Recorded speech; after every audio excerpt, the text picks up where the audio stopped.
Peace everyone, Unmask here, and welcome to the last and final day of the self-portrait live stream.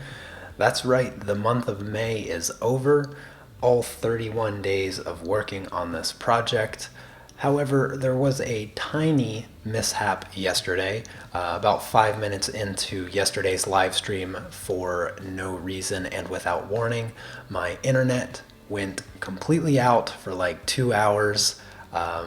So yesterday was kind of like the shortest possible stream imaginable, and I ended up just deleting it anyway because because my internet went out. YouTube just kept live streaming a frozen screen for, I don't know, an hour and a half or something ridiculous. So I went ahead and removed that video since there was only like 2 seconds of me actually talking in the first place. And so today is going to be yesterday and today. I didn't work on it as soon as I noticed that the live stream stopped working and my internet was out. I stopped. I did not work off camera. Every single detail that I've done on this drawing has been live streamed, which I don't know if I've actually ever done that up until this point. So yeah, I'm going to get right into this because I have a lot of time to make up since yesterday's plan was to polish off at least the shirt, and I only got to like barely pick up my pencil, so I'm gonna get right into it.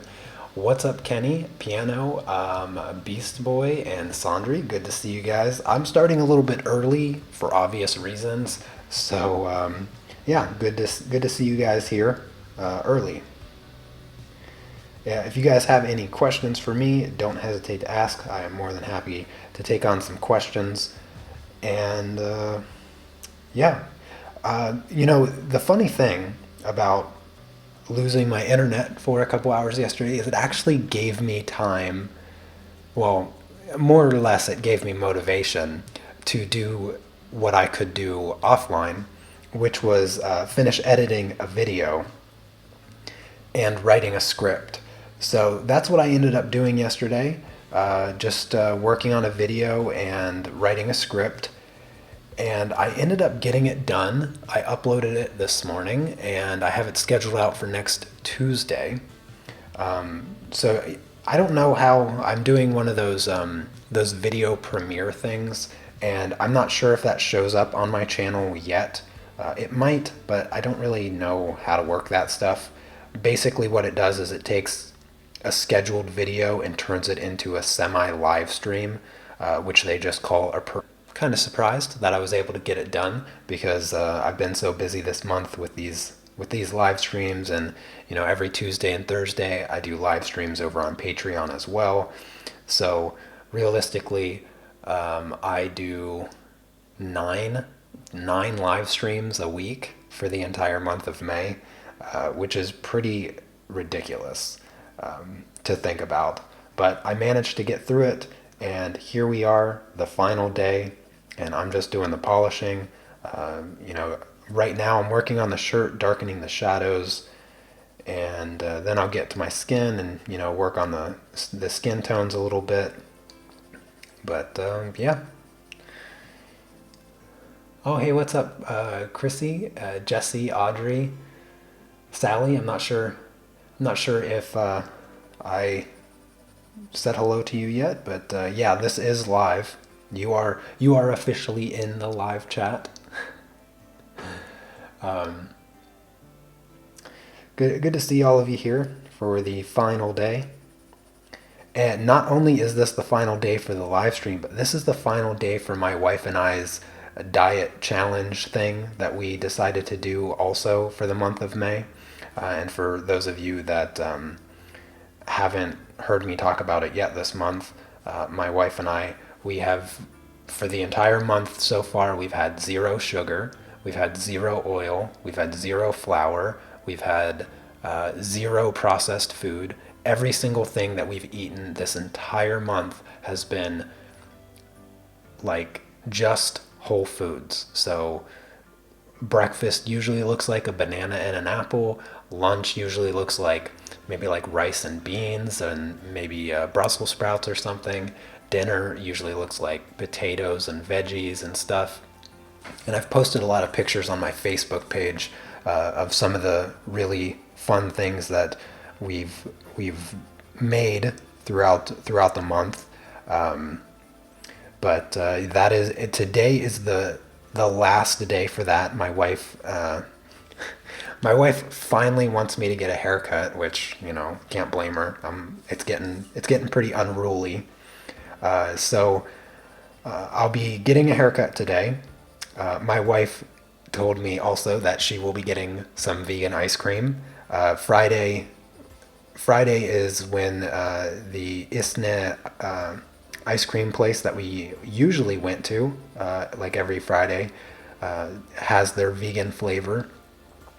And so she told me that she will be getting ice cream today. So she's gonna stop her special diet a little bit early, but I'm gonna hold out. Okay, it's not over until the 1st of June for me. So I'm dedicated. I'm not gonna get ice cream or anything like that today. Not for me.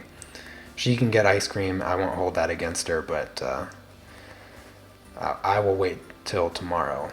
And so I don't know how much weight my wife lost. She didn't need to really lose any weight at all. I think she probably lost like a kilogram or something. So nothing too significant.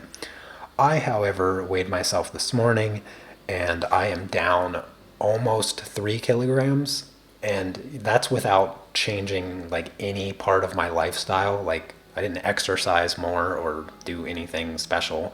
I literally just stopped eating sugar and flour and processed foods. Not that I ate very many processed foods in the first place, but every once in a while, I would enjoy a bag of chips.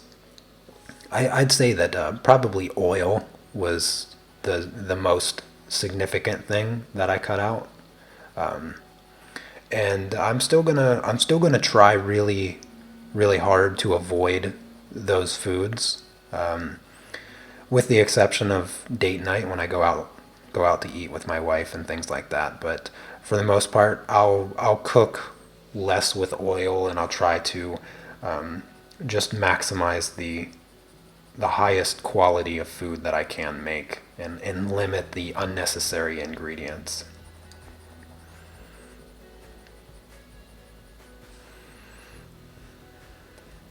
But I have to say, like for the entirety of the month, I've been full of energy and just really, really consistent. I don't have those up and down days or anything like that. It's just been really smooth. And I'd say about 15 days into the challenge, I was like, I'm not even trying at that point. It became so normal that it was just, oh, I'm going to get up, and what I had for breakfast today was a banana, some strawberries, a peach, and some blackberries. I just chopped them up and threw them in a bowl and had a fruit salad, I guess. And then, yeah, that's all I've eaten so far today. I'll eat something after the live stream, but like I feel really good. It's a good feeling. And it wasn't as hard as I thought it was going to be. I'd say like maybe the first 3 days I was like, oh gosh, how am I gonna figure this out? But then it got easy. And then working on this project, it keeps my mind focused on other things. So the daily live streams kind of helped through the situation. Oh, hey there, Jama, Lily, Supdem. Anybody else that I missed? Yeah, it's hard to believe this is the final day. It's hard to believe. That is absolutely true.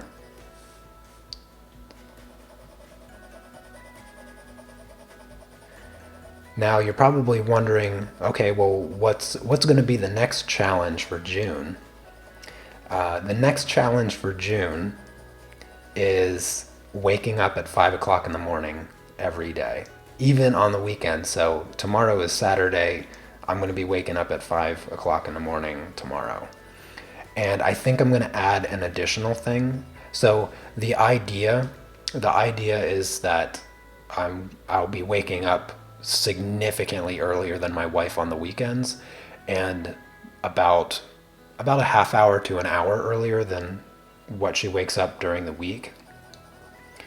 And you know, I'm going to get sidetracked, I know for sure. But my wife, before this month, she almost never ate breakfast. She would just wake up, get dressed, go to work. She would go, she would work her 8, 9 hour day. Um, Usually she would take chocolate and she'd just munch on a little bit of chocolate throughout the day. Yeah, I know, I know. And then she'd come home, and of course I'd have food, and she would eat 2 dinners. She would eat like around, I don't know, 17, 18, and then she'd eat around like 9 or 10. And that was like her eating schedule.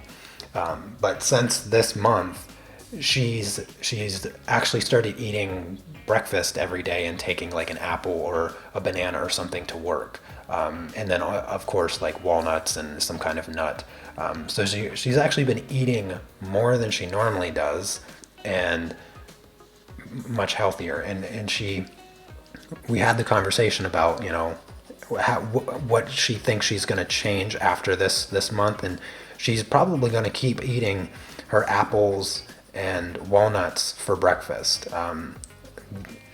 And so, since I'll be waking up super early, odds are I will just make her apple and walnuts for breakfast. Because the way she does it is she grates her apple, she peels it, and then she grates it, and then she grinds up walnuts into it and mixes it up. And she loves it, and so it tastes fine to me. It's not something that I love, but she can have it every day for breakfast, and that's cool. And I think that's a much healthier way for her to start her day. So since for the month of June, at least for the portion that I'll be here, waking up at 5 o'clock in the morning, I will make breakfast for her in the mornings, and maybe tea. We went the entire month without drinking any tea. Not that tea is necessarily processed, but she will only drink her tea with like globs of sugar. And that was, I mean, aside from like munching on chocolate, and you know, she'd only have like a couple small squares of chocolate a day. It's not, she wouldn't even go through a candy bar a week, for crying out loud. So not a lot of chocolate. That tea is really her big source of sugar. She puts 2 teaspoons, yeah, two teaspoons of sugar in her tea. And so maybe I'll start making tea for her in the morning as well. But the other side of the challenge of waking up at 5 in the morning every day is I'm going, on top of that, I'm going to add reading. So either reading a physical book or an audiobook, because it's hard to buy books and store them in a place I have no room. So most likely I'll do audiobooks for the most part. I've already started my first audiobook, and you know, I don't like audiobooks. I have to see the words in order for me not to comprehend, but to pay attention. Like I have to have the physical book in my hand. So it's something that I'm gonna have to work on, kind of focusing on my audiobooks and getting the information. And I'm already halfway through a 13, 14 hour audiobook in just the past like day and a half. So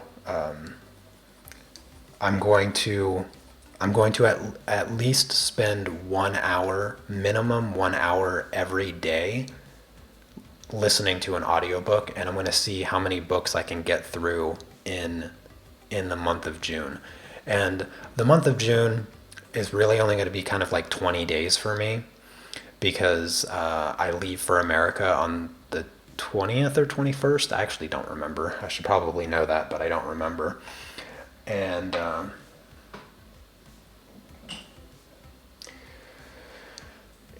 when I go over to the US, I don't do well with the time change. It's awful.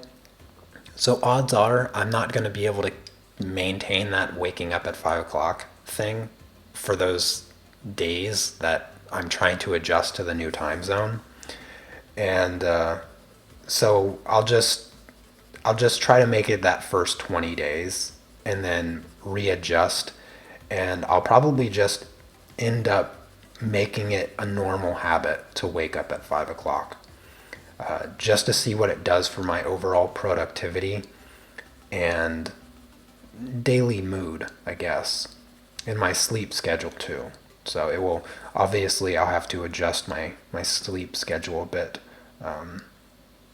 in order to adjust to waking up earlier.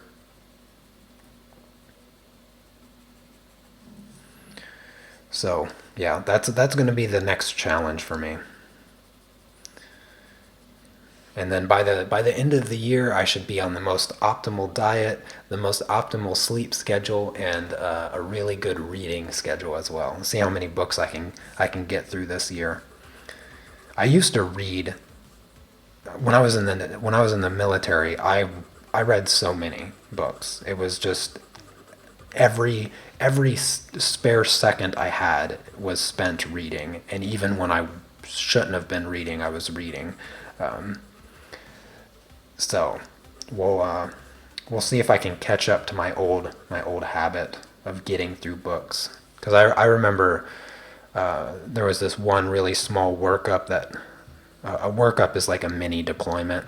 I was only out for a month, and I think I read 7 books, but the average page number was 1,500 pages. So I read a probably, let's just round it down to 1,000. So I read like 7,000 pages in 28 days,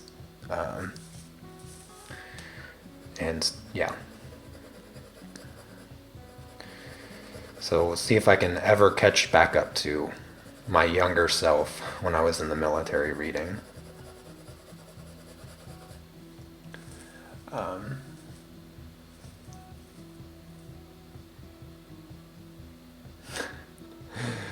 well, hopefully, I inspired a couple of you, among you, Sally, to maybe readjust your sugar levels and your oil levels and maybe processed food levels. It was, like I said, I've always kind of done things like this to myself. I always kind of challenged myself, but this was the first time that I was like, you know what? Let's just make it public and be real strict and involve my wife. This is the first time that I've ever involved somebody else in the challenge with me, and I was really happy that my wife didn't didn't like complain. Actually, she never complained really at all the entire month about the about the dietary restrictions that I set upon us. Um, I mean, occasionally she would just joke about it because she just say that, well, since you're not letting us eat anything good, that was usually the line. But aside from that snarky little joke, she never complained about it.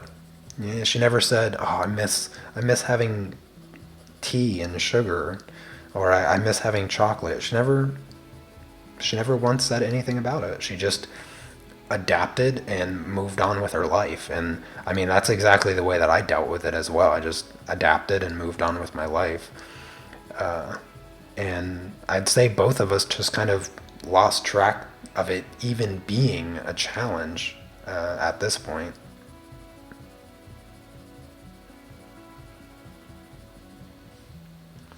Uh, have you got just wanted to pop? Oh, okay, you have to go. All right, Chrissy, you take care. Thanks for popping in and saying hello. Appreciate it.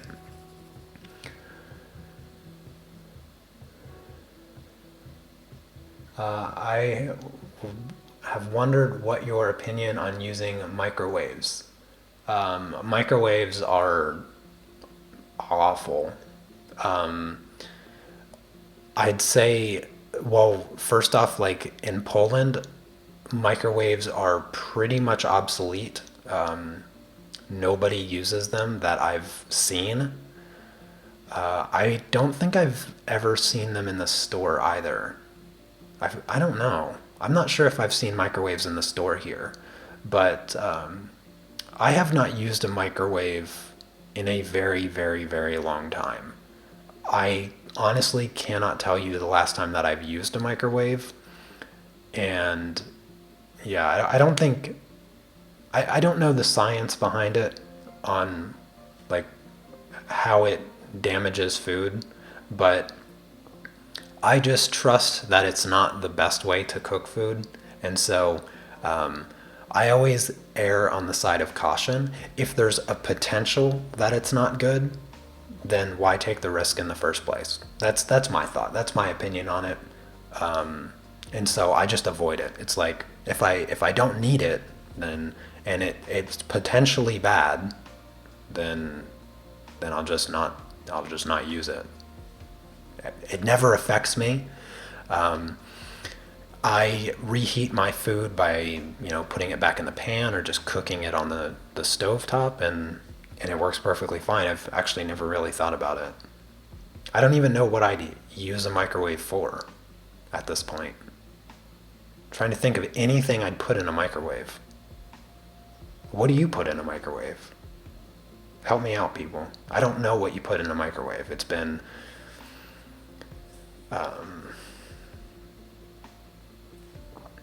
yeah, I can't think of anything. I literally use like a frying pan for everything.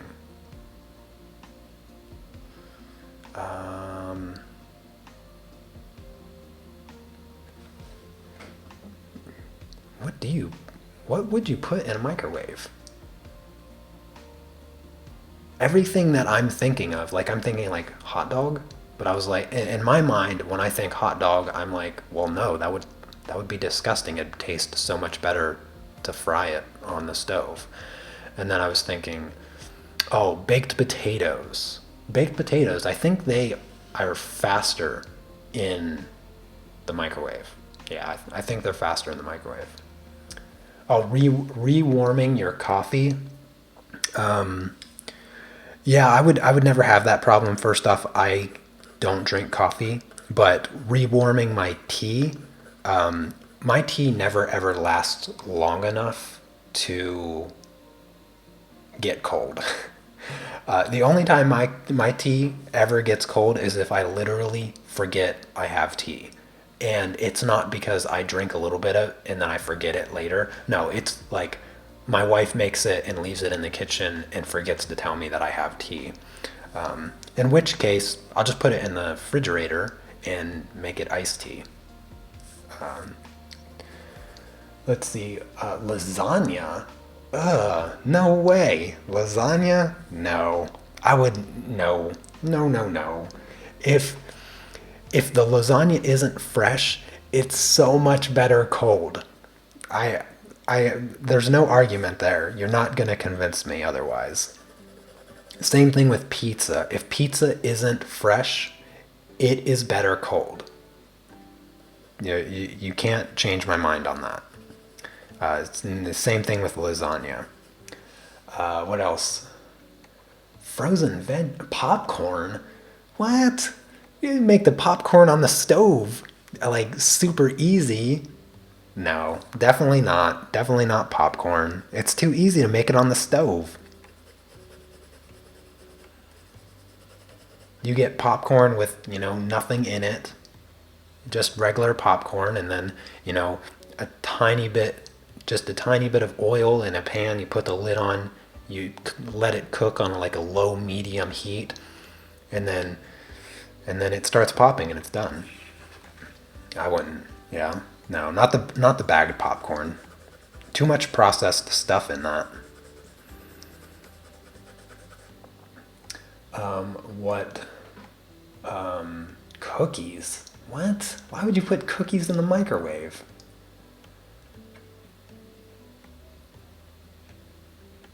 No, for reheating leftovers, I just throw it all in a frying pan. That's the way I do it.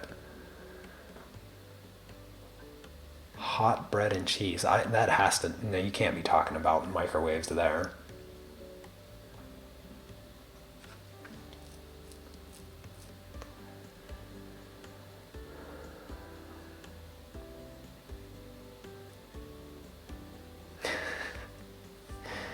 Yeah, I can't think of using a microwave. And if frozen veggies, no way.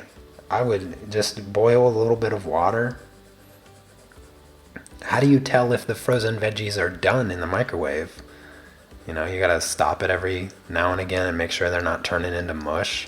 I prefer I prefer just boiling it on the stove. All right, let's add some more green to my shirt here.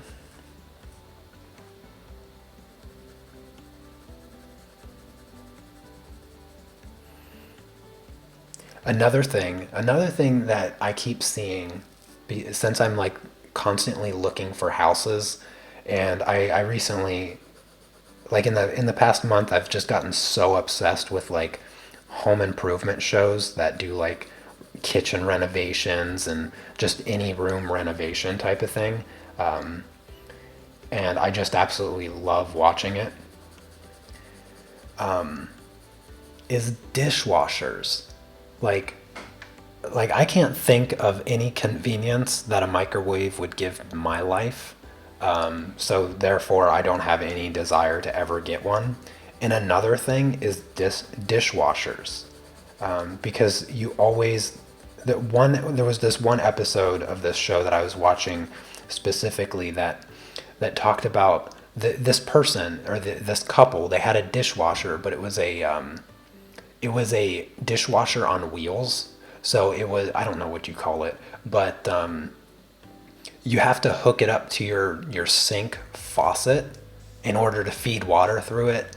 And then when you're done, you have to move it out of the way. And it's just, they complained about it being super inconvenient and it's awkward and it looks dumb.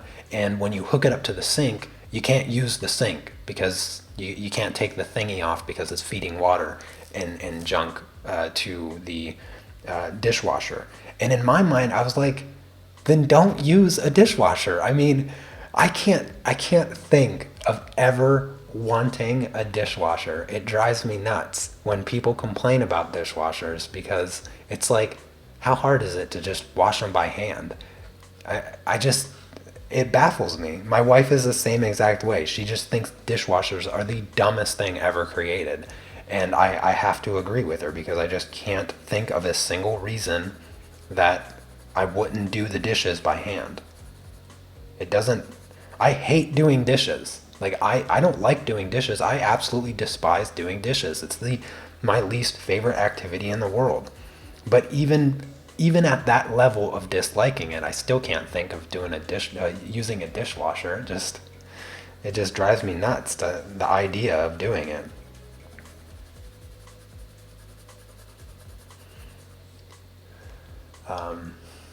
So you don't use yours? Yeah, portable dishwasher. I think that's what it is.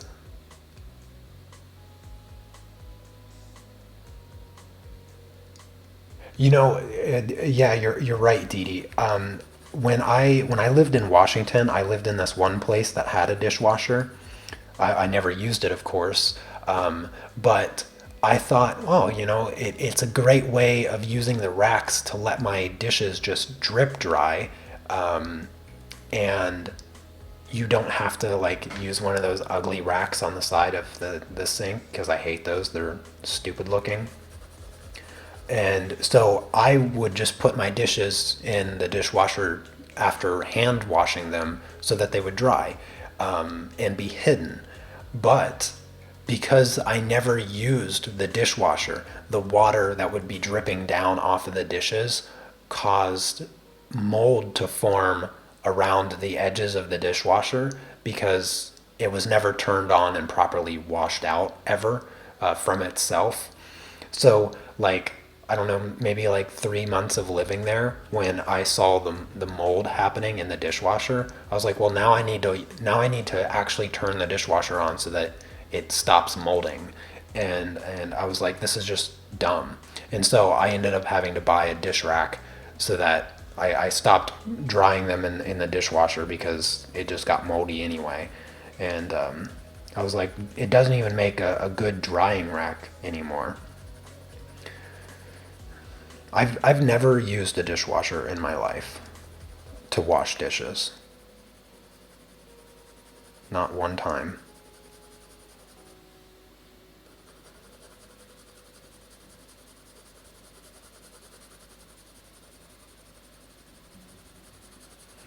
We're having a pretty interesting conversation today. I did not anticipate talking about dishwashers or microwaves.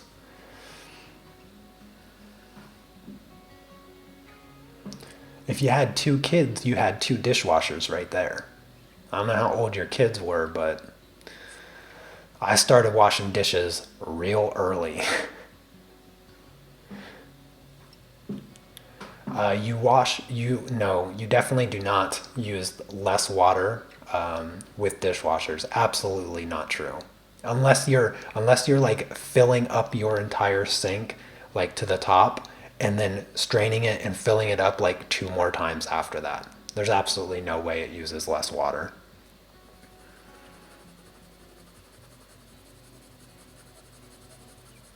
I mean, that's part of the reason my wife is so adamantly against dishwashers is because of how much more water they use. And water in Poland is not cheap. It's one of the much more expensive resources that you have to pay for when you're living in a building. It doesn't even matter whether you're renting or you own it. But yeah, so dishwashers use a significant amount more water, depending on how you're hand washing dishes. I mean, but my wife had to retrain me how to wash dishes because I was originally taught, you fill up the sink with water, not all the way, but with water and soap. You wash the dishes, you strain the sink, you rinse it out, you rinse the dishes, and I no longer do that. My wife, she is the master conservator of water, and so now the way that I wash dishes is to absolutely minimize how much water I use.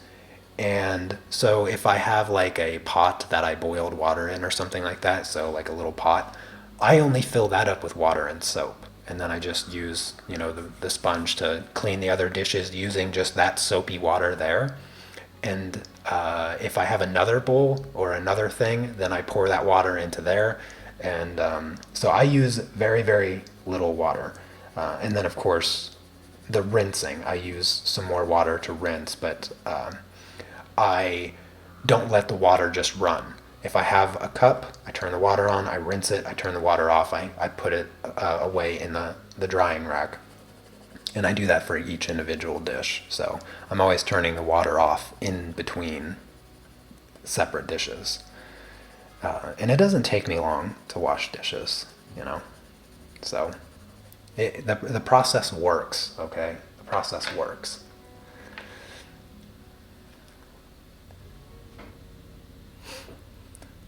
Oh, hey, what's up, Sergio?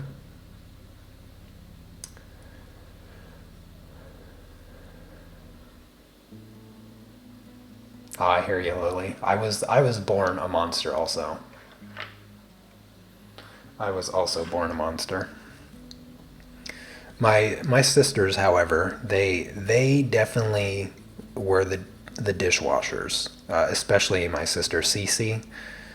Yeah, she was the dishwasher. I was able to get through most of my childhood without doing any dishes. I'm not gonna lie. I made it a long time. I made it a really, really long time without doing any dishes, but then I moved out. Then I moved out at 15 and I had to start doing my dishes, so it didn't last too long.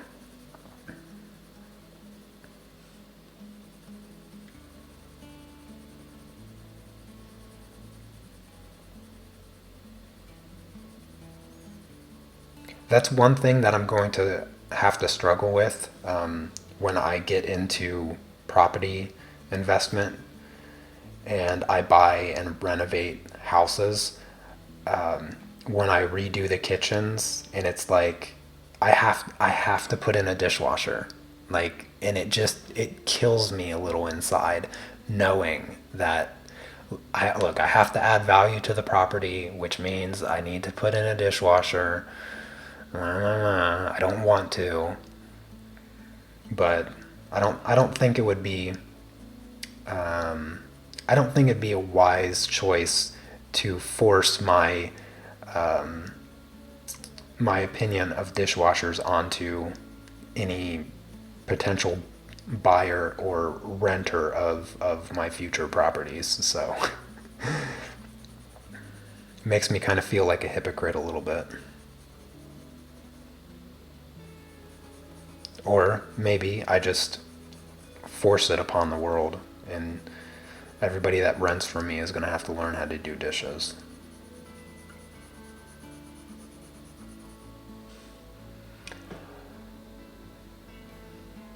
Oh, I finally pronounced your name right. I pronounced it right because I was hanging out with everyone on Chrissy and Wendy's live stream the other day, and I heard them saying, and I was like, why are they saying his name so weird? And I was like, okay, it's time for me to look up how to say your name. So I looked up how to say Sergio, and listened to it over and over, and I was like, okay. So yeah, happy to pronounce it right. You should have corrected me a long time ago.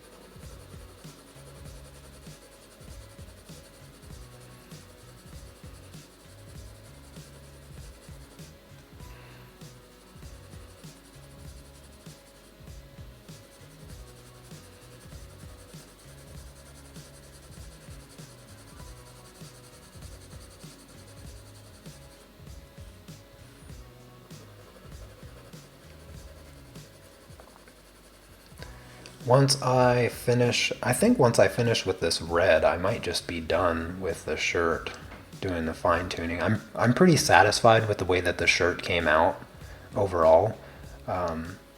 So I never really felt like there was a lot that I would be doing during the polishing stage on it in the first place. And then I'll just get right to the face. This middle strip here still bothers me. I just feel like it doesn't match. I don't know what it is. This part, maybe I should add some green to it. I don't have any green in it. Put some green in the shadows.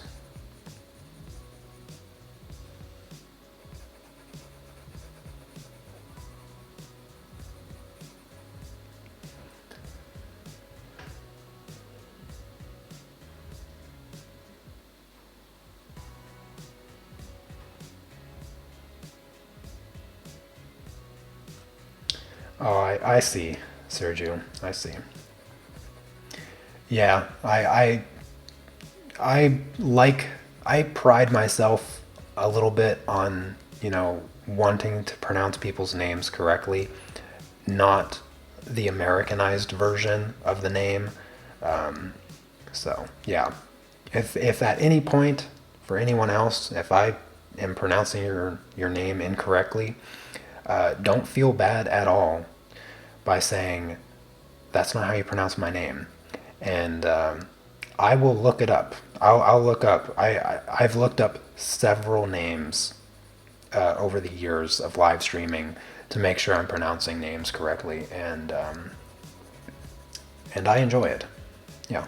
So it is not an issue whatsoever to me. All right. I think I'm gonna call the shirt done. What do you guys think? The shirt looked pretty good. It's got a nice green and red tone to it, so just the way I wanted it. And I'm gonna come up to this this crusty looking face of mine. And am I missing a brown? No, I think this is the one I was looking for.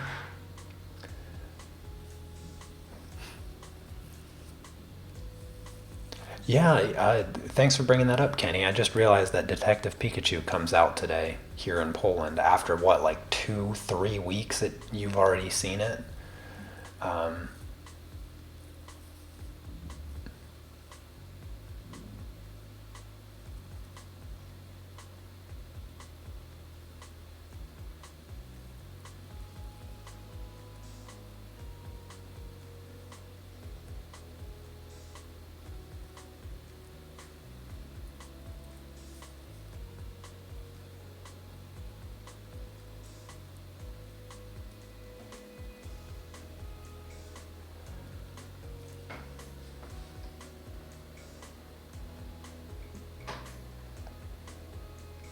oh, so I was thinking I pronounced your name Alicia, so it's Alasha, correct? Or Alash, yeah, Alasha.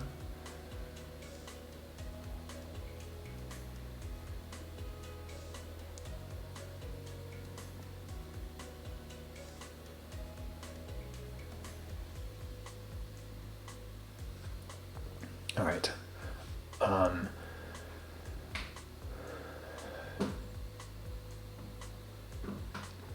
well, actually, Kenny, we were going to watch the new Aladdin movie this week, but my wife decided to cancel date night because one, we had to go grocery shopping, and two, um, she was tired of going out and not eating at a restaurant because of our diet. Uh, so she canceled date night this week, and instead we just went grocery shopping. And we were going to watch Aladdin.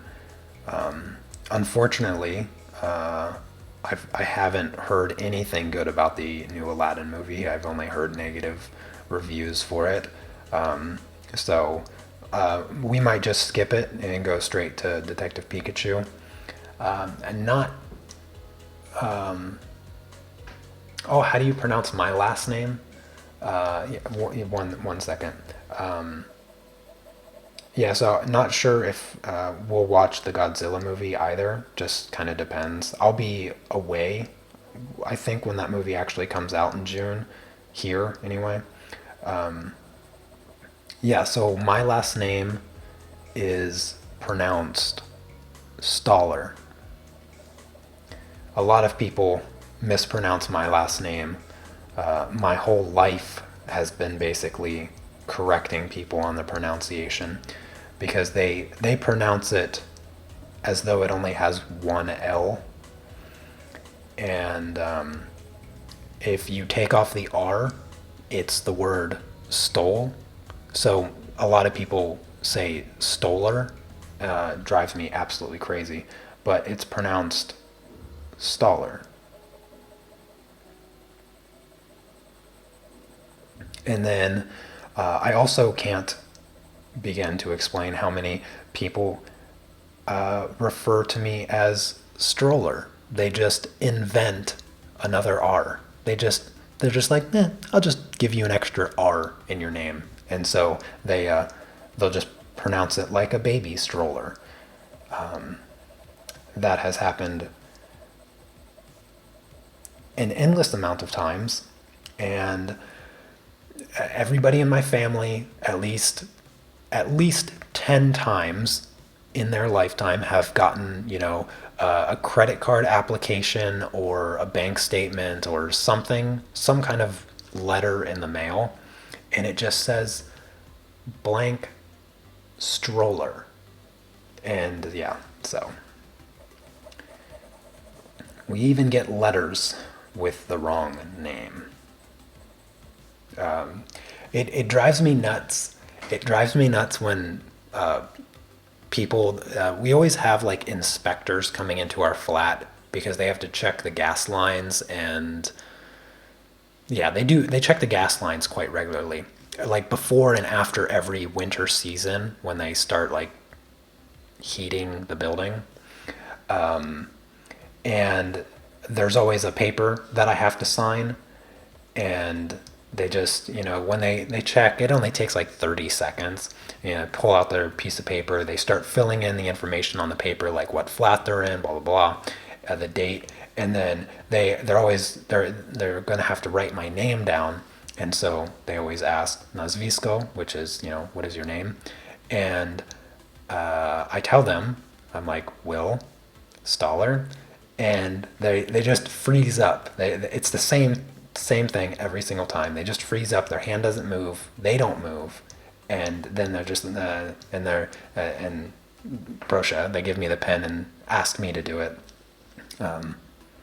But yeah, it's just funny because I don't find my first name difficult. Like Will, I don't find it difficult, but obviously I'm biased. Um, and they can't hear even my first name, which is a new experience for me. I'm not used to that at all. So I can share. I'm able to have empathy for everyone that gets their name mispronounced by everybody else. That's not a common thing in America. I feel like I've never had that experience really, aside from my last name. But ever since I moved here, I even get it with my first name, which I don't know. It was a new experience. I guess that's just part of moving to a foreign country.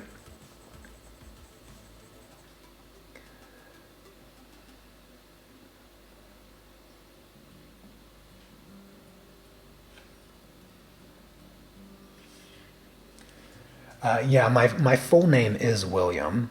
Yeah, my full name is William, but only my sisters call me that, and they are the only people allowed to call me that. Okay, just to clarify, nobody gets to call me that except for my sisters. So don't.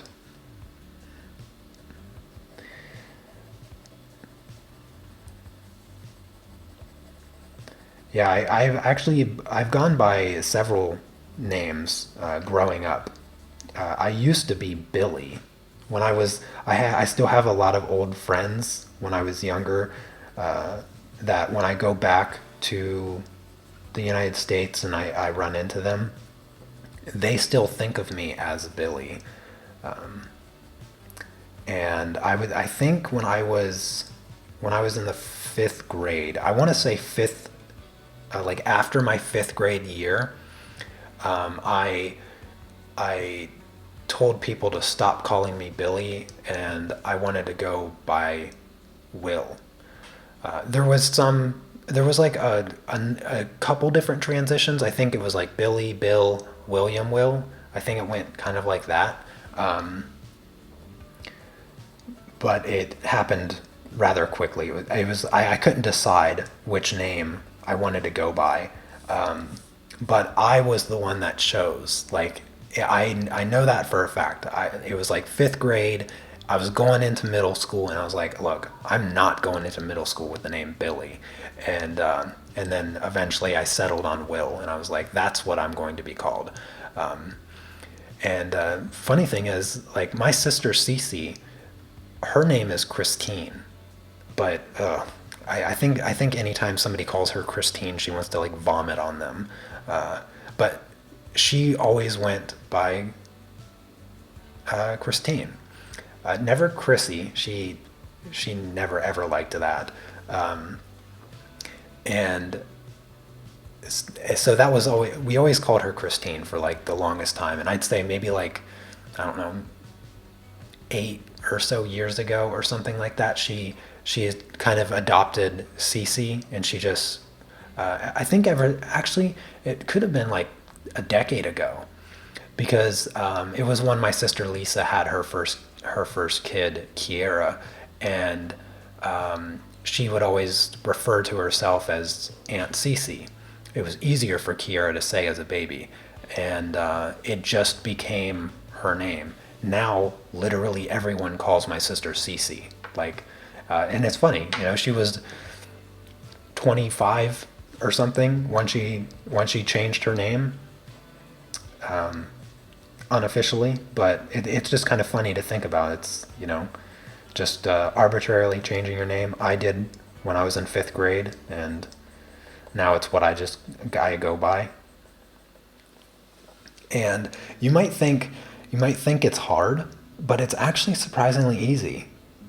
I could probably just change my name right now to anything I wanted, and really, the way you change your name is you simply just start introducing yourself to anybody new that you meet as the name that you want to transition to, and then before you know it, everybody just calls you that.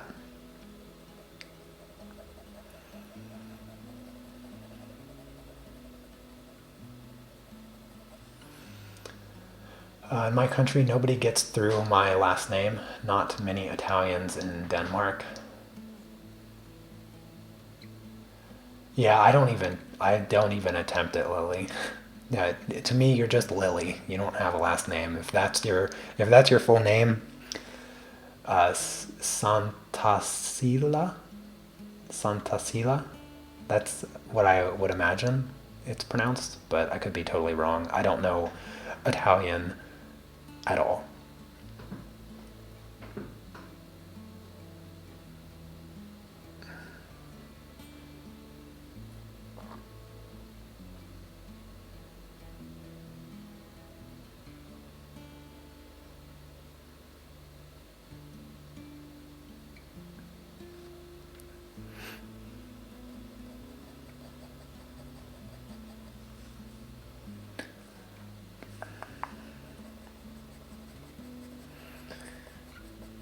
Well, we went from a conversation about microwaves and dishwashers to mispronouncing names and changing your name.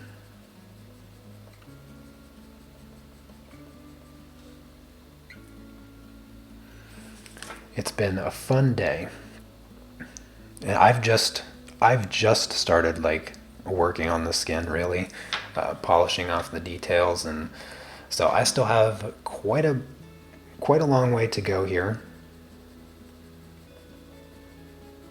This is what the polishing stage looks like, in case anyone was wondering.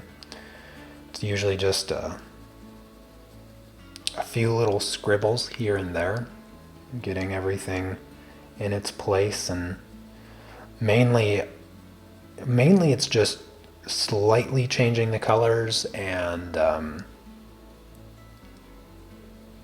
increasing the contrast, darkening my shadows, and I'll get into the highlights a little bit as well.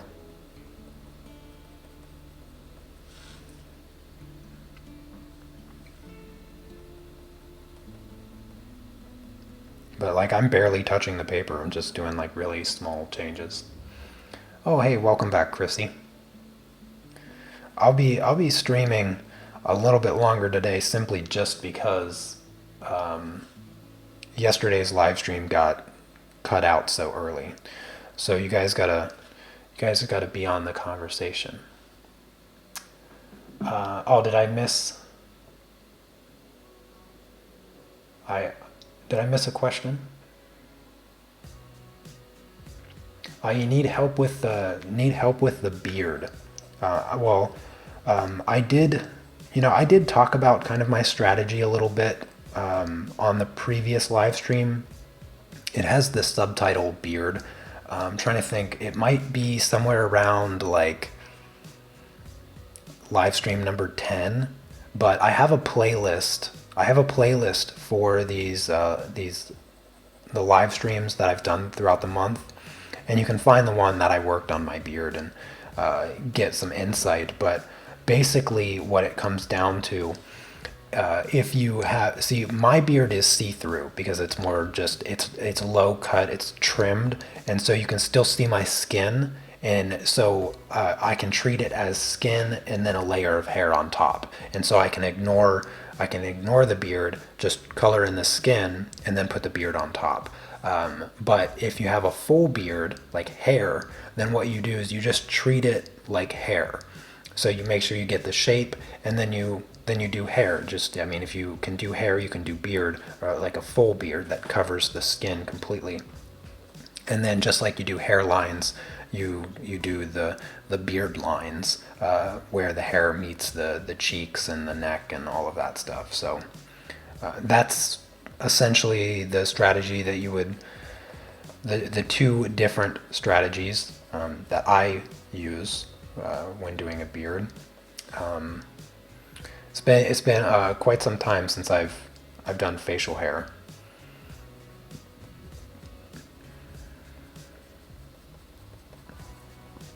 But this one came out pretty good. I think it looks beard-like.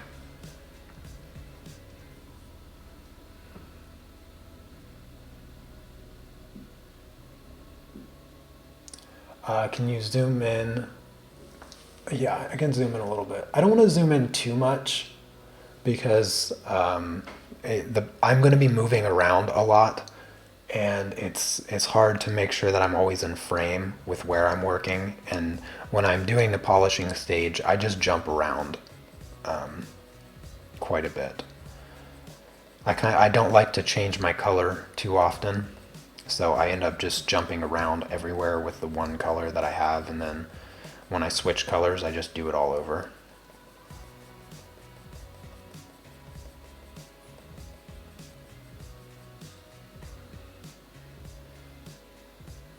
Oh, hey there, Debbie. Good to see you.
So, what other topics shall we discuss today?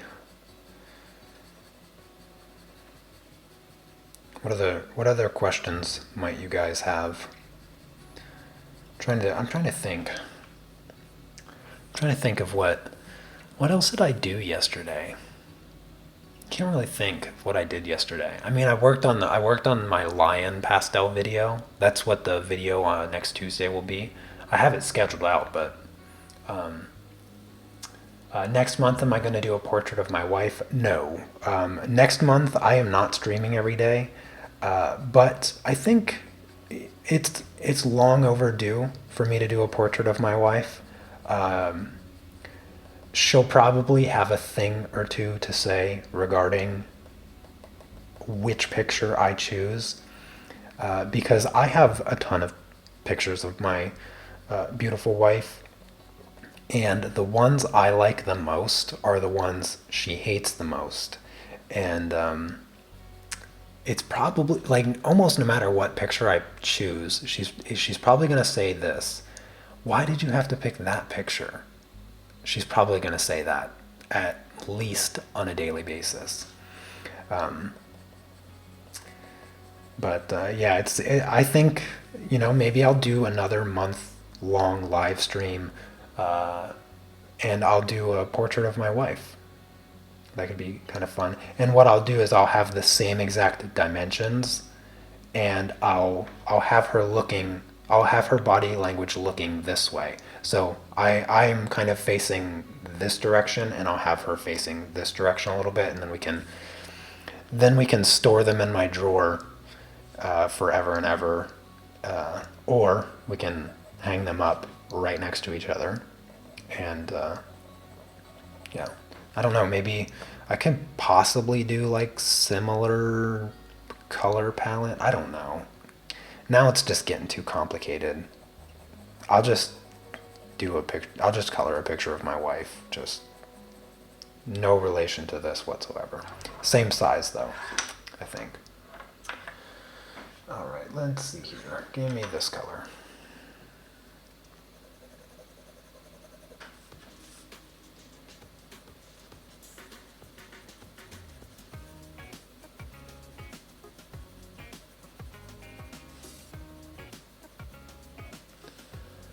What music am I listening to these days? There's this one song that I have listened to like 20 times a day for like the past week. It's it's by this group called Dirty Loops, and it is a cover song of Always Young. So if you look up the group Dirty Loops, Always Young cover, it will be the first thing on the search result for sure. But the singer reminds me so much of the character Dexter from the TV show Dexter, the serial killer. And in my head, I've had this running joke. I haven't shared it with anybody until just now, that this group is what happens after the final episode of the TV show. You know that Dexter is still alive. He shows up on this island and he's working as a lumberjack. But in my mind, I imagine that he also became a member of a band. He sings really good and plays keyboard. And so every time I watch the music video of this cover, in my mind, I'm always laughing a little bit. Because I think, oh look, it's Dexter. He's singing and playing the keyboard. because the lead singer, when you watch the music video and you've seen the TV show, you'll know. And my apologies for spoiling the entire season of the entire show, Dexter, for anybody that hasn't seen it. Yeah, just ignore what I said.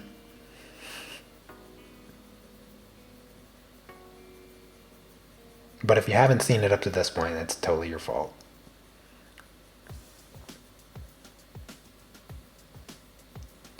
Yeah, so I've been listening. I've been listening to them. They're just a trio. You got drums. You got drums, bass, and keyboard, and then the keyboard player also sings. He has an amazing voice, just ridiculously amazing. All three of them are so insanely talented that it's a blessing that they found each music and listen to them and just wholeheartedly appreciate the talent that goes into their music, because it's so amazing. So that's who I've kind of been caught up on the past like week and a half or so. What else? I really, really like Polyphia's recently released song, Look But Don't Touch. That song it's so good, and the music video is just goofy beyond everything. Polyphia's music videos are always goofy and weird and make me laugh. But what else? Black Moth, Black Moth and White Butterfly. I think that's the name of the group, but it's like headlined by the singer of Tesseract, Daniel Thompson, and he is just an incredible singer. It's not metal. It's more of like indie pop, I guess, and so it's a little bit different pacing than what I usually listen to. But his singing is just so freaking good. I just can't get over it. I've been listening to a lot of his stuff. His single music also. He has some new songs that he's published, and his singing is just really soothing to listen to.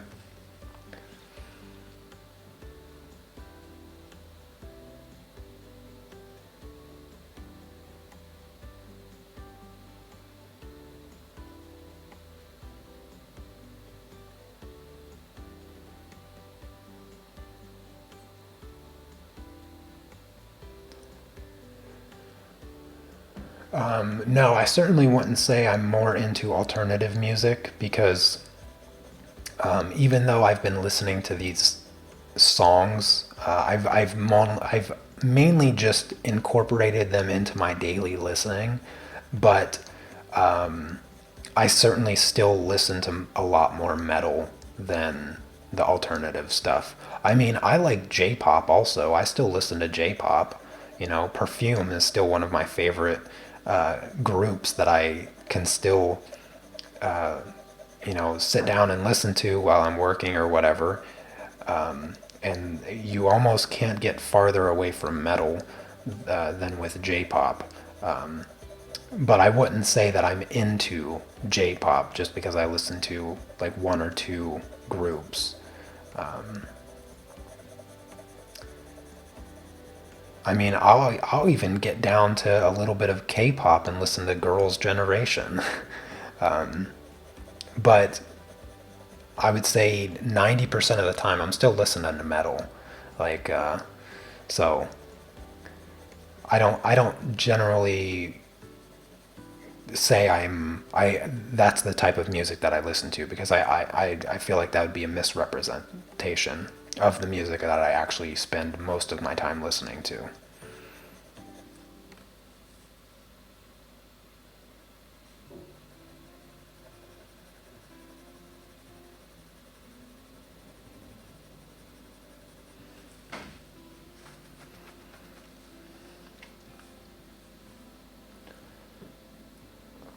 Oh, hey there, Wendy. Good to see you. Glad you're able to come by and hang out for a bit.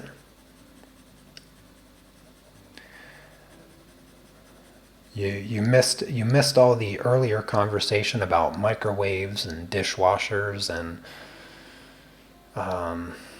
what else we talk about? Gosh, we talk about so many weird things. I can't keep track of it. So many random things. I guess dishwashers and microwaves aren't really weird, but the idea of having a conversation about them is rather odd.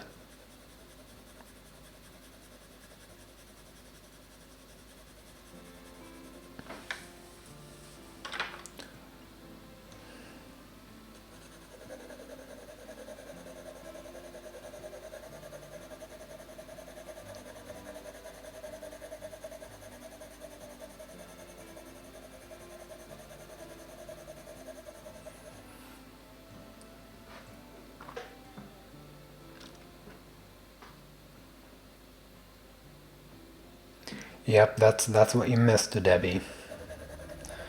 That's what you missed.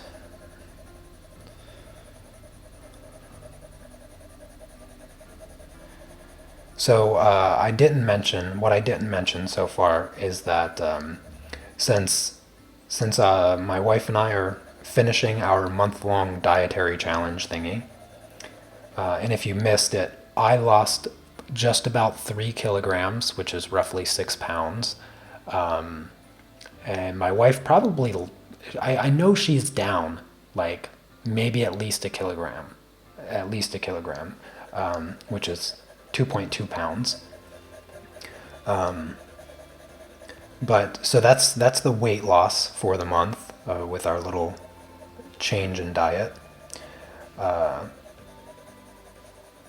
which isn't too significant, but we weren't really going for significant anyway. Tomorrow we're going to go to our favorite city of Krakow and eat at several different restaurants.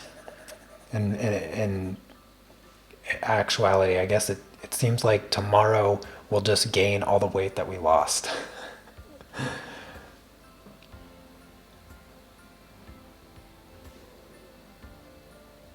Oh, hey there, Sneaks. I didn't even see you come in. How long you been here?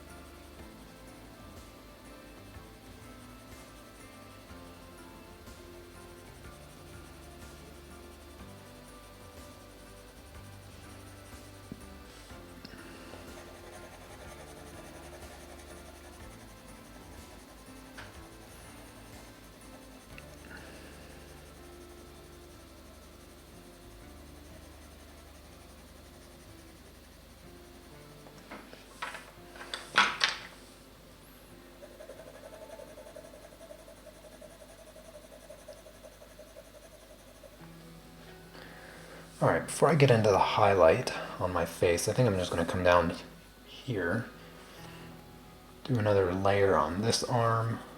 Well, not really a layer, but just smooth it out.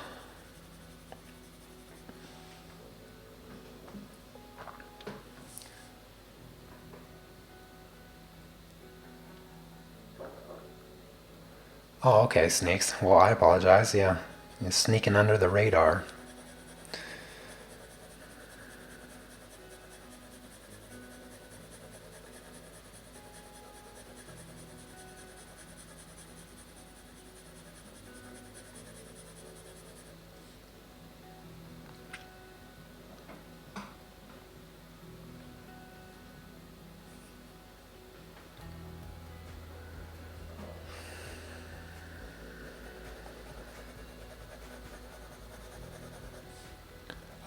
I think this arm like mostly just needs the highlights because I haven't really put in much highlights. But I think I can use this color to hopefully try to smooth the skin a little bit more. I just feel like it's a bit too rough. It still just comes off a little too rough to me.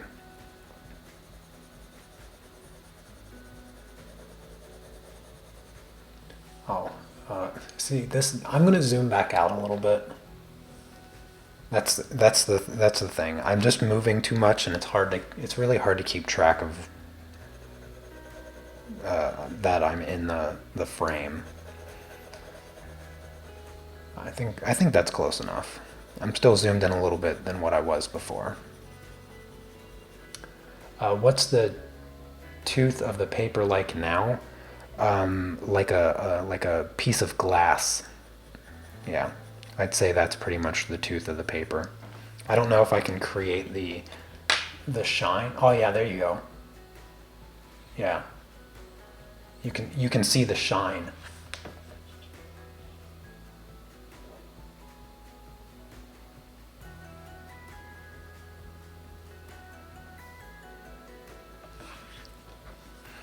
It is very, very smooth.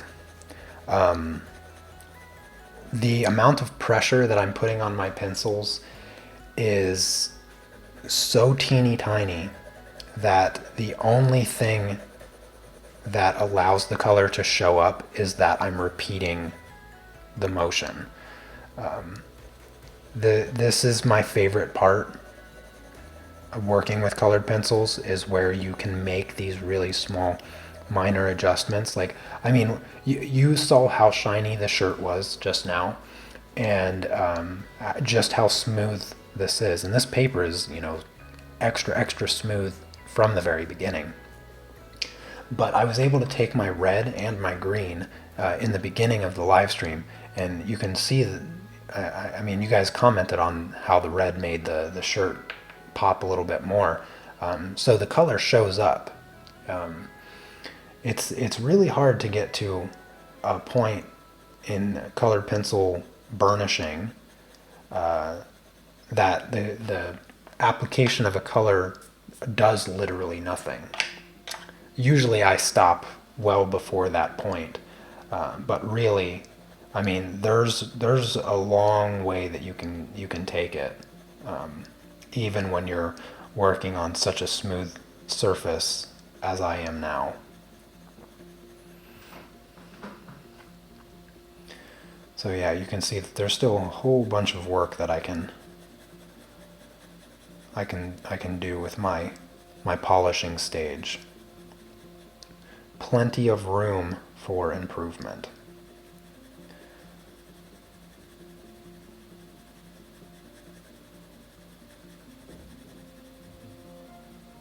If you press hard, what you'll end up doing is scraping off the surface of the pencil. So when you get to this stage, you have no other option but to be very, very light with your colors, because otherwise you'll leave rather harsh brown marks on your paper.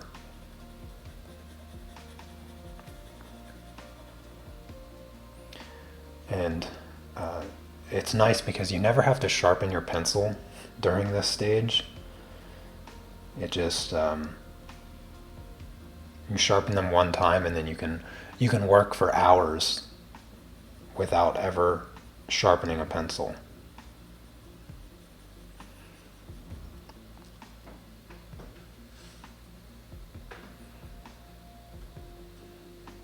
Yeah, it does kind of have a shine like graphite.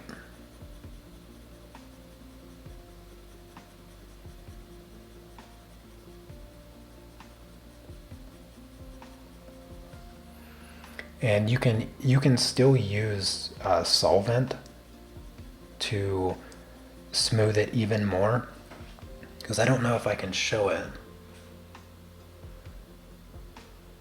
Yeah, I'm not sure. Not sure, but you can see the gaps where you can kind of see where fresh pencil, like right in here, you can see where I applied fresh pencil to it. But yeah, it's super extra shiny, very very glary. Now it won't always be like that, because you will want to spray your finished colored pencil work with a final fixative, and there's different glosses that you can have. You can have matte, you can have satin, or you can have a gloss finish for your colored pencil work. I always recommend using a matte finish, or at the most a satin finish, but I prefer matte. And it will remove that shiny glariness property.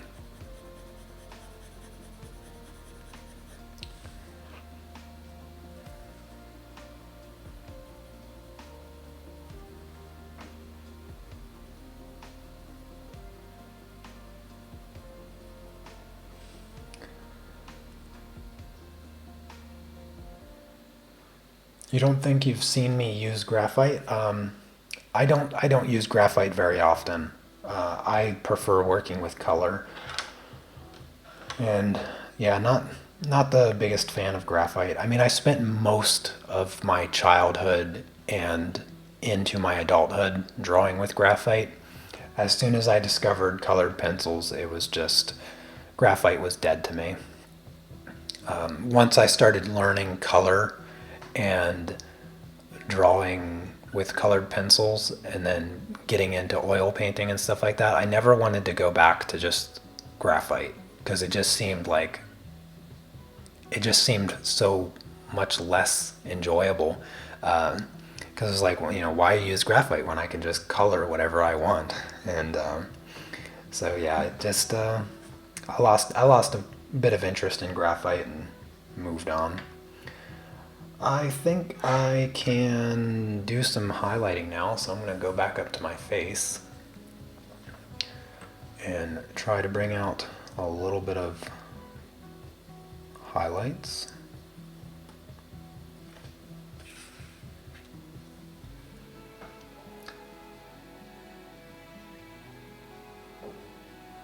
Yeah, that smooth, shiny finish does make it seem like it hasn't been done with colored pencils. Yeah, it does kind of change what you'd imagine it looking like. You put enough layers on, and you can really make it look like a completely different medium.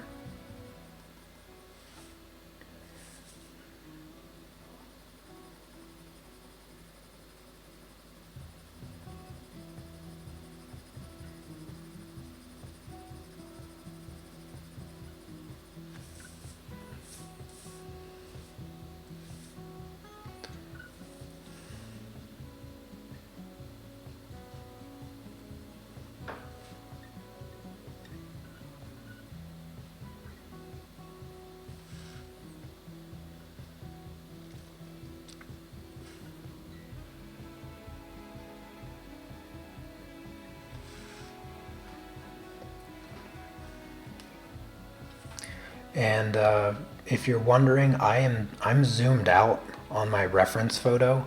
I'm not like super zoomed in trying to you know, look at all the individual details, the time for that is over. And so what I am working on when I do the polishing stage, like I am now, is I look for the things that are noticeable from a distance. And so I only work on things that will be noticeable. Highlight that I can bring out a little bit more, then that's where I'll focus my attention. But I don't zoom in and try to do anything that that is really small. Kind of just focus on the bigger picture during the polishing stage.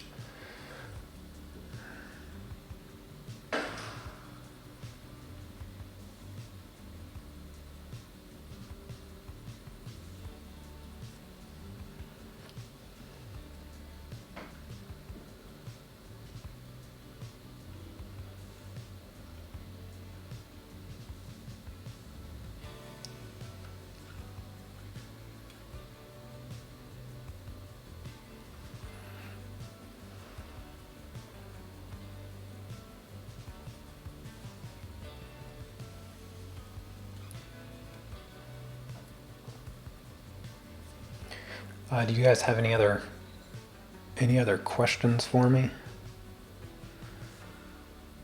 I still have, well, I've been streaming a little bit over an hour now, but I still have a little bit of time. I have a class with a student today, after the live stream. And speaking of which, I do still have a spot available on Patreon if anybody is interested in becoming a student of mine. Private, you get an hour private lesson each month. You just hang out with me on Google Hangouts and ask me whatever questions, and I give you homework and project ideas and talk you through whatever it is you want to learn.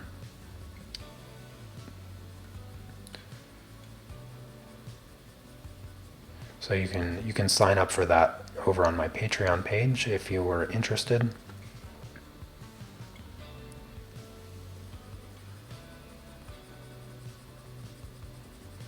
You'll have to schedule your class. If you do sign up, you'll have to schedule your class quickly for June. It will have to be within the first couple weeks of June, since I'll be gone after that. I won't be online or anything like that, so there won't be. I'll try to put some videos together so that while I'm gone, I'll have some videos uploaded to YouTube, so it won't feel too much like I'm gone.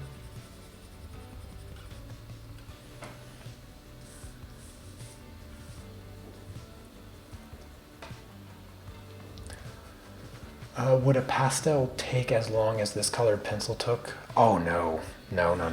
It would not at all.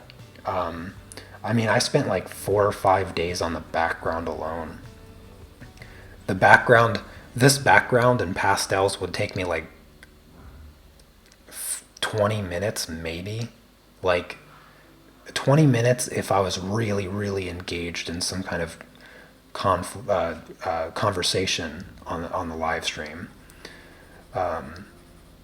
The shirt wouldn't even take that long, really. I could probably finish it in like 5 or 6 live streams. But yeah, I'm not gonna test that calculation. I'll just say that it'd probably take about 5 or 6 live streams.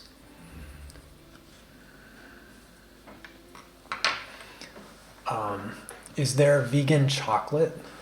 Yeah, absolutely. My pots and pans are made of stainless steel, and I have 3 stone. I have 1 stone pot and 2 stone skillets.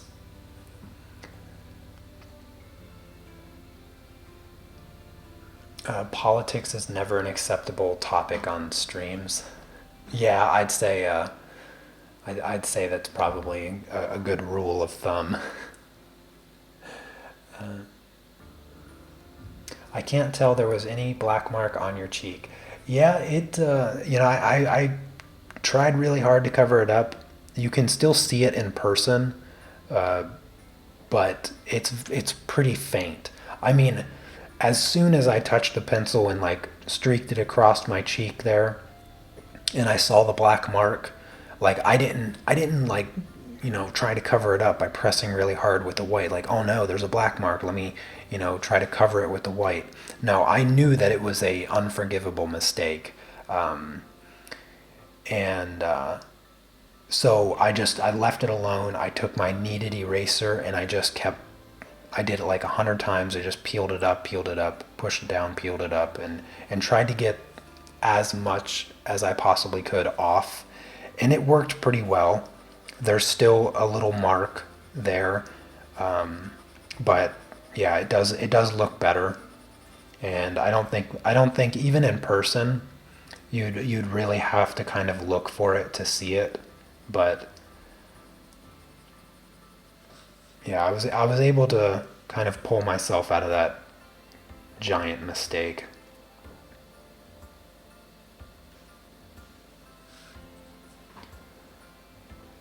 Would you frame this on the wall? No, no, I'm not. This is just going to go in my drawer of infinite collection.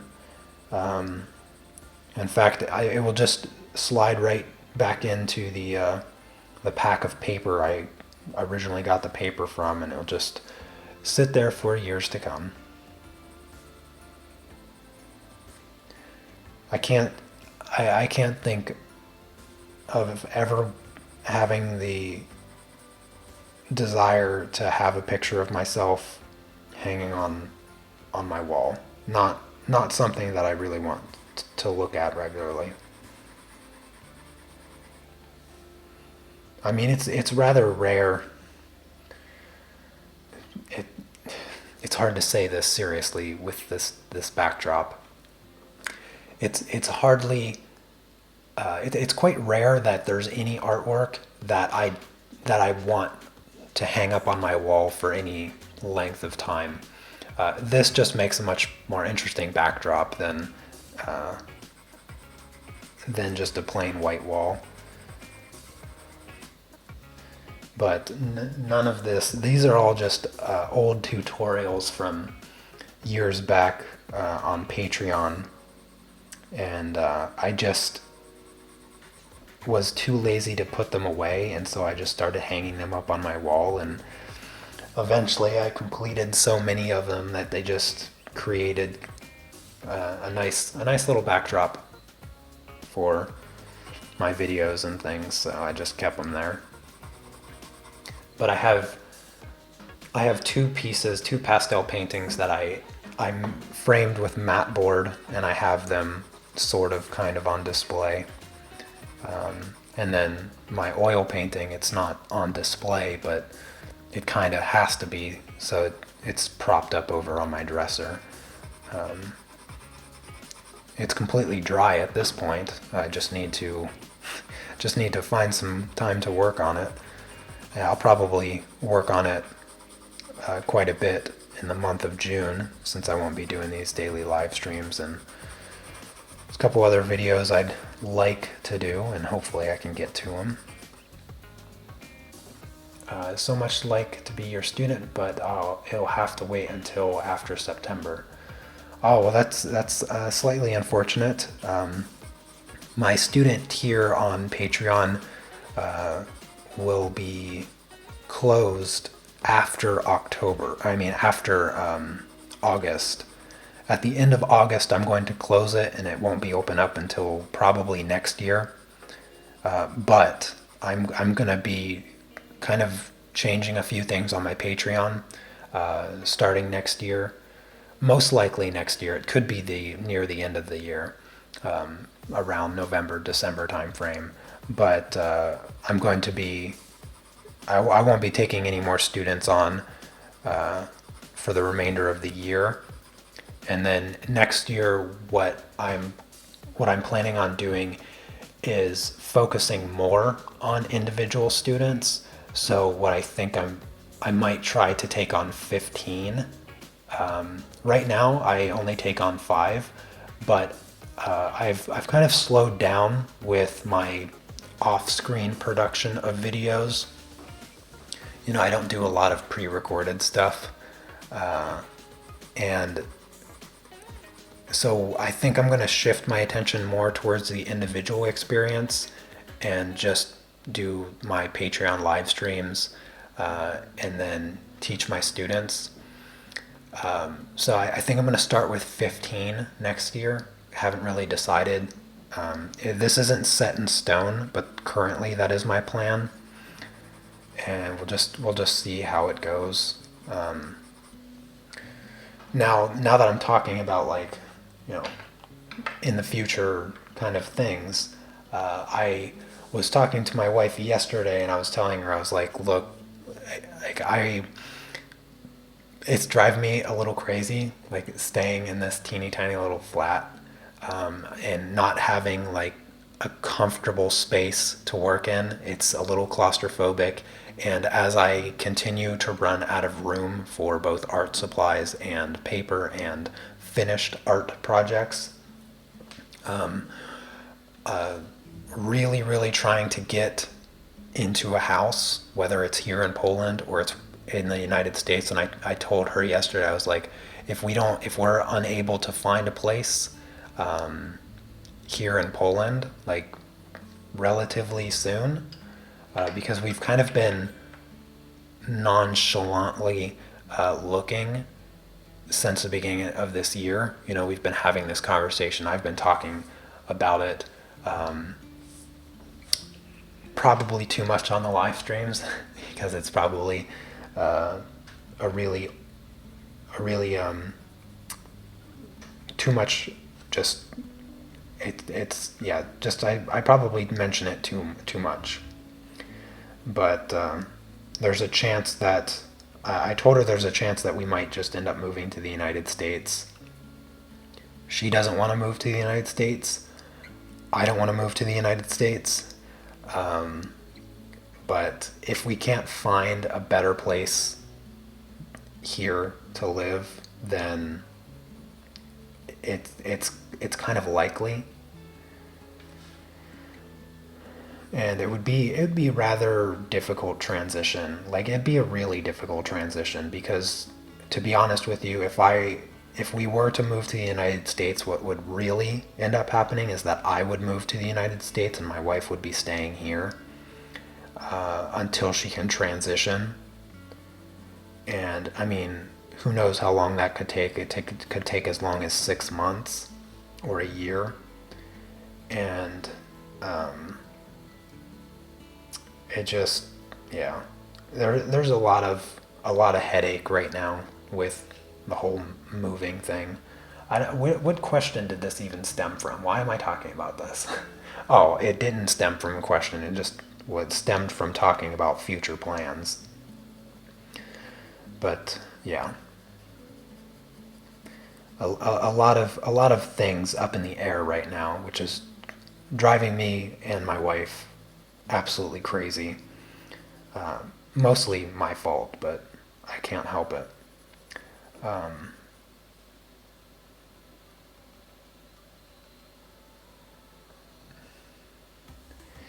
I tried to wipe them off as much as I could, Kenny. Yeah, it happened a lot throughout the month, for sure. What did I eat for breakfast today? I had a banana, a peach, a few strawberries, and some blackberries. Oh, thank you, Wendy, for answering that question. Yeah, we'll see how things work out, Lily. You know, if things work out well, I don't know how things are going to be in a few months. I could open up my student tier again earlier than expected. But yeah, just It'll take a little bit of time for me to settle back in and just reevaluate things.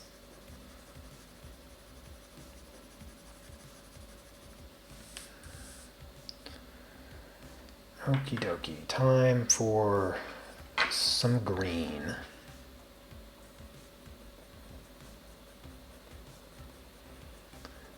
Not too much green. I don't want to turn myself into the Hulk. But a nice green light highlight I think will look nice on the skin.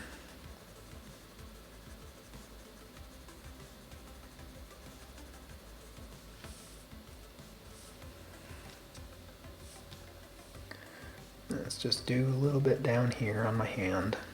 I don't want to do too much on my hand because it's rather light in color in general.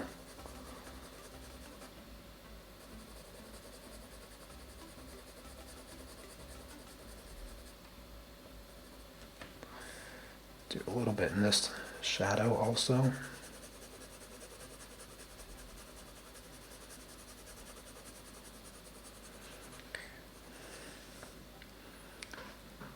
Let's see. What art supplies would be cheaper? My art supplies would be cheaper if I moved to America. Yeah, they probably would be a bit cheaper. But my expenses in general would be quadrupled at minimum. Let's see. If I were to go through my budget right now, if I were to dial it back all the way to the absolute minimum, then per month my expenses could potentially be as low as $250. Yeah, and possibly lower than that. My expenses. My expenses include food for my wife and I, my bus and tram pass,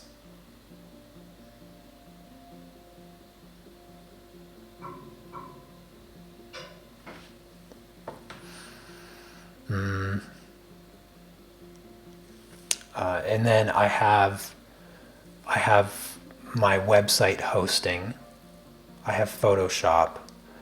So yeah, I'd say at the absolute most $250 per month. That is the extent of my expenses because I have no debt whatsoever. I've been 100% debt free for like 7 or 8 years now.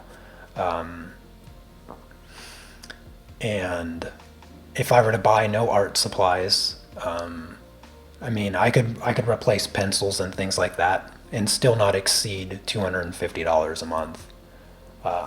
So, yeah. And then my wife, her financial, she probably wouldn't appreciate me talking about it, so I won't. She's more private like that. I don't care. Our finances are separate. Like I buy the food and stuff. I pay when we leave the flat. I pay for everything, every single thing. When we're in the flat, she pays for everything in the flat. So that's kind of how we have it separated. But yeah, that's how much I have to spend a month on like normal things. If I go to the United States, I'll buy a house, so I'll immediately have a mortgage, which I'm totally fine with that because my credit is so insanely good. I would pretty much have the lowest possible mortgage interest rate that you could ever possibly get, and I think my bank offers, well, I could even get a VA loan, and I could have a mortgage interest rate as low as like 3.1%, which is insanely low. But based on my credit score, I don't doubt that I'd probably get the lowest possible mortgage rate. Because my debt to income ratio is 100%, obviously, since I have zero debt. And my credit score is, the last time I checked, it was like 786, I think, or 787. So almost the absolute maximum.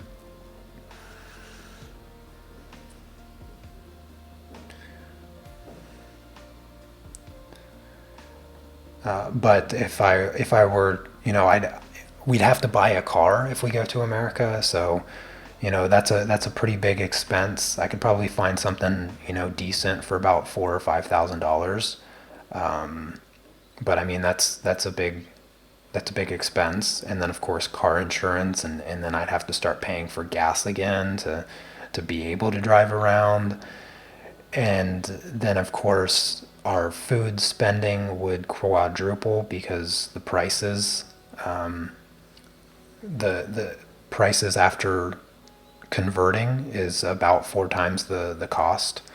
I spend about 4 or 5 zloty for an avocado here, whereas I'd still spend like $2 or $3 in the United States per avocado. Just kind of thinking of it like that.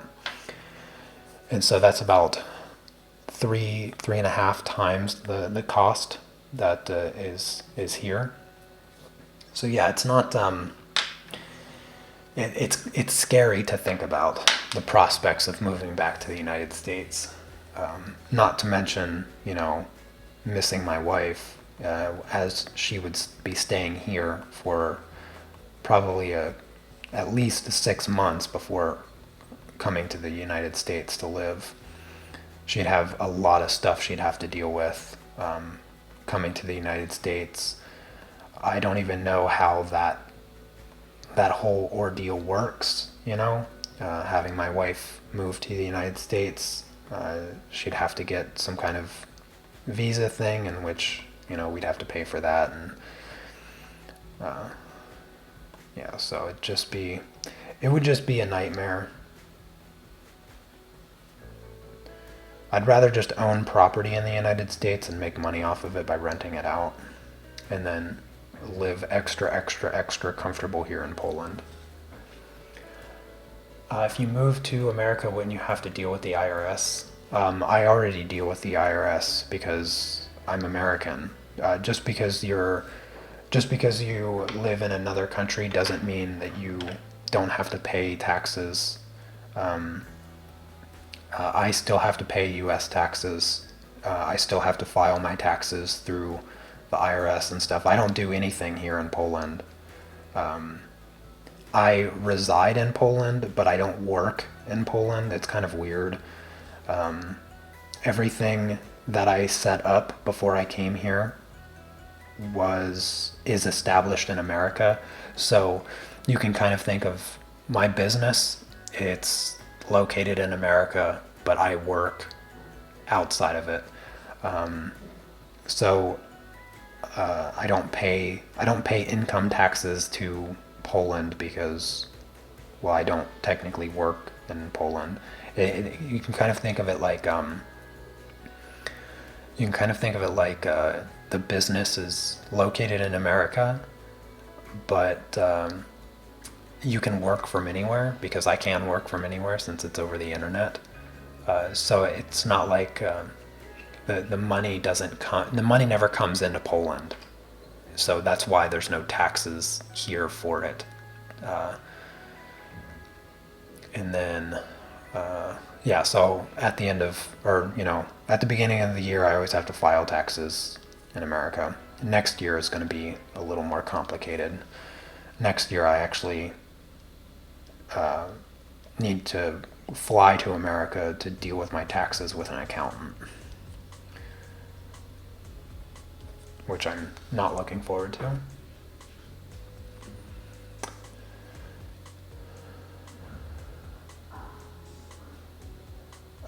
Yeah, having like the mortgage stuff and, you know, home insurance and taxes, that wouldn't be an issue with moving to America. The issue would be everything else: transportation, food, car insurance, health insurance, all of that stuff. So it's all of those added expenses that I am completely free of here now. So that's the that's the scary stuff.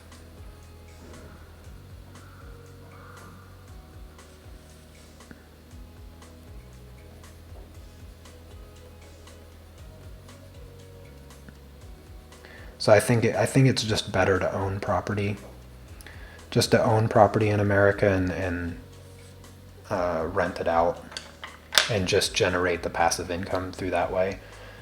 And for now, just kind of deal with living in this flat for a little while longer. At the most, the most I can, the longest that I can kind of tolerate it. I mean, it's not bad. I complain a lot, but I mean, it's not bad living here. It's a nice little flat. You know, it's got a good view. It's comfortable. It's just that I feel like we've outgrown it a little bit, and it's not helping us in any way. I mean, if I was telling my wife last night, I was like, you know, if we could figure out how to just buy property here, then, you know, we could just buy property here. Katowice is an endlessly growing city. It's getting bigger with every year. And I think from an investment standpoint, investing in property here in this area is a really good idea. I don't doubt for a second that it's going to go up in value over the years. And I mean, you can just look at the prices of property now. Most of the time it's in the millions of zloty, which is about $300,000. And that's saying a lot when the average income is only about $1,000 a month. So yeah, there's just a whole bunch of stuff. There's just so much stuff. Drives me nuts. Too much stuff.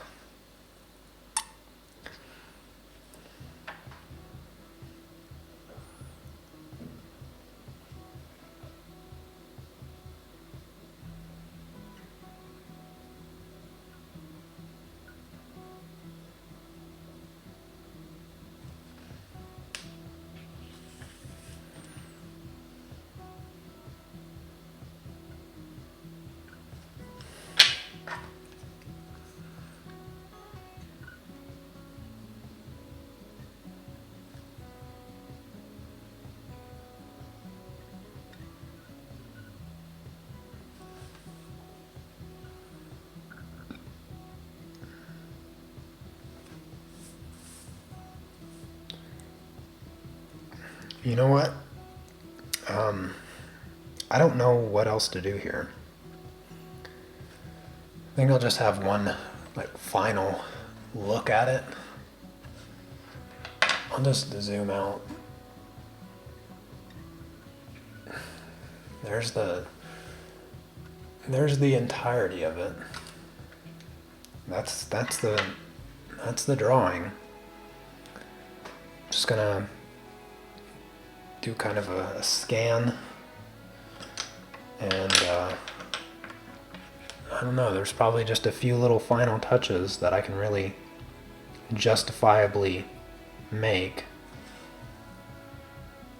before I have to just call this project done. I mean, 31 days of working on the same drawing. There's no reason to drag it out, unnecessarily. So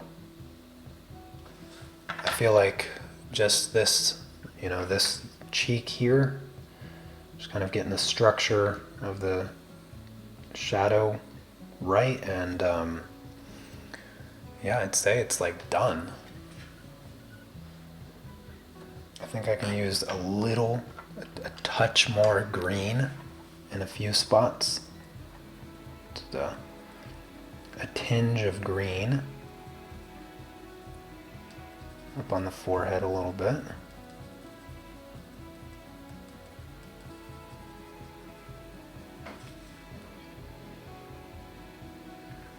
A little bit here by my eye.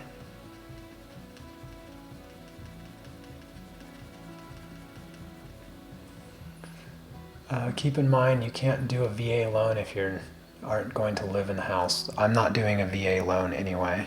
Yeah, I was the only way I'd do a VA loan is if I was moving to America.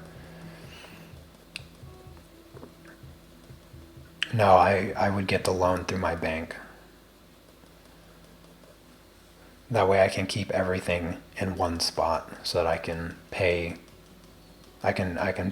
my loan payments just by signing into my bank account. I do that with everything already. Because I use a credit card to pay for everything, but I never accrue any interest because I pay it off before it's ever due. Do I have a count of exact hours? You could just count the time on all of the live streams, but I'd say I'd average over the month an hour and a half. Some live streams were closer to 2 hours. Some live streams were closer to an hour. I'd say just about every single time they were minimum an hour.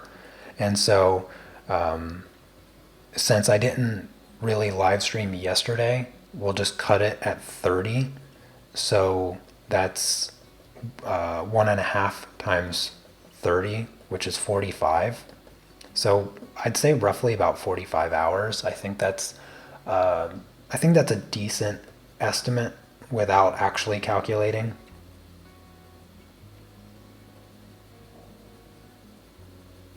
So about 45 hours to do this. I mean, it wouldn't take me 45 hours if I wasn't live streaming the entire process.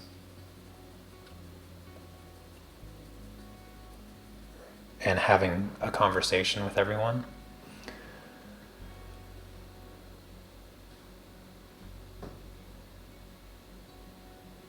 You've made a whole list of your videos? Well, I have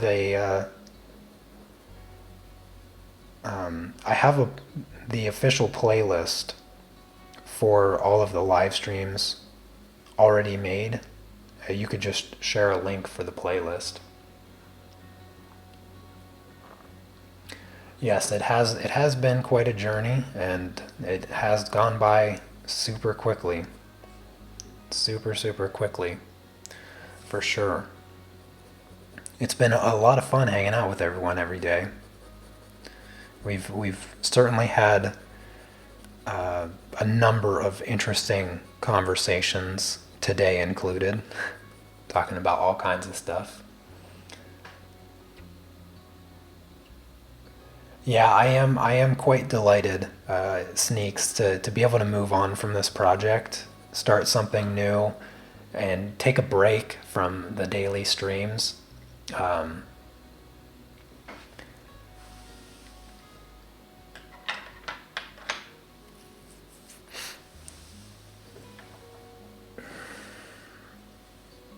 But oh goodness, yeah, it's nice to just stretch and be done. I'm gonna call it done. So there it is. I'm not gonna touch it again. It is done. Yeah, it's all done. I think this might be the most time I've ever spent on a colored pencil project at any point. It might be my very best colored pencil portrait that I've ever done. I still, I still feel like there's room for improvement.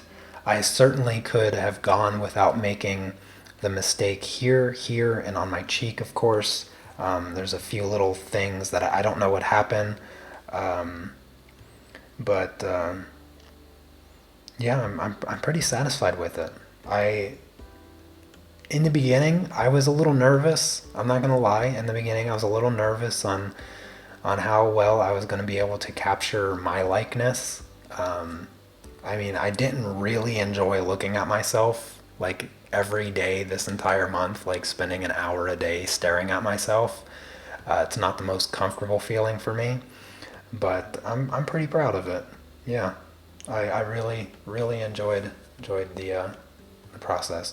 There's the eyelashes are there, but they're small. They're very small. They're very thin. If I go in and I try to add like really distinct eyelashes at this scale, because I mean, the tip of my pencil is not thin enough to put, individual eyelashes. So it's more just a little bit of clumping with the color. But yeah. Oh, thank you guys so much. Really appreciate it. Next time I catch a stream, I'll have the hours added up. Okay, Debbie, you let me know. No, I'm not gonna sell prints of it. I don't like the idea of making money from my self portrait. Like I said throughout the stream, it's not a project that I'm gonna sell or anything like that. It's just gonna go in my drawer and it'll be there for a memory. This is kind of, that this I always take my self portraits and I say that like I've done a lot of them. The first one that I did, it meant something to me, and I only intend to do my next self portrait when I feel like I've gotten to a different stage, like I've gotten to a different person, who I was, and the person that I captured on my first self portrait is not this person right here. It's a different person. And that's why I felt like it was a good project to spend the month on, because I felt like it was time to update the the capturing of who I feel like I am today. And that's why, for me personally, my self portraits just feel very personal. I take them, I feel different about them than with when I'm doing other artwork. And it's a way for me to kind of snapshot a lot of stuff about myself in a drawing, because some people, they have a journal that they write in, and they capture moments in their life that they write out words to describe maybe how they feel or what happened or something like that. All of the artwork that I've created throughout my life, that has been my journal.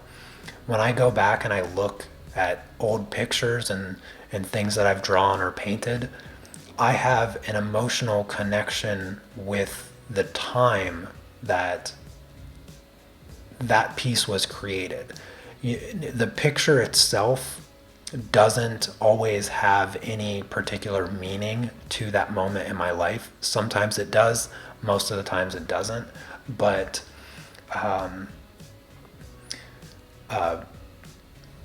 for me, it captures like a moment in time, the way that I feel, the way that I think. And so that's what this self-portrait does. It captures the person I feel like I am now, as opposed to my last self-portrait, which was capturing the person I felt like then. And so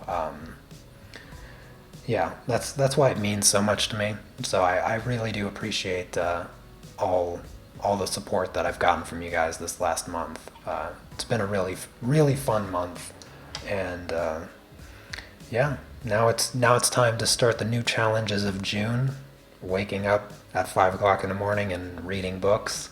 But yeah, I think that's gonna be it. So I hope you guys had a fantastic time during this journey. Make sure you give the live stream a thumbs up. Um, and yeah, enjoy the rest of your Friday. Have a fantastic weekend. I'll be back on Monday. Yeah, I think I'm gonna do a drawing journal on Monday, and we'll just do whatever. I don't know. If not, then I'm still resting. I think I earned it. I think I earned it. But yeah, have a fantastic weekend, and I'll see you next time. Take care. Peace.